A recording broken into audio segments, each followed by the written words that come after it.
Па тој ме препушти ве едините пракса облики, че на ве пројекции, че ке ми имаат висупе 70 поверни. Па не бе.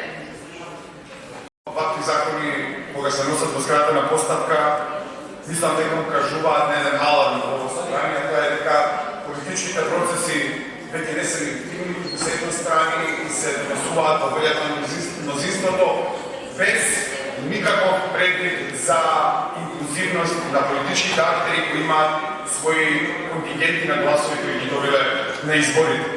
Со овие измени сега понаплека пасивното избирачко право на нејзините граѓани, тоест можноста да се кандидираат, да бидат избрани и да ги представуваат своите граѓани кои ќе дадат нивната поддршка.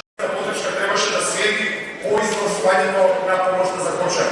Така да ние како левица сме страшно резигнирани од антидемократските чинови кои се случуваат во ова собрание и нема да го подржиме овој закон.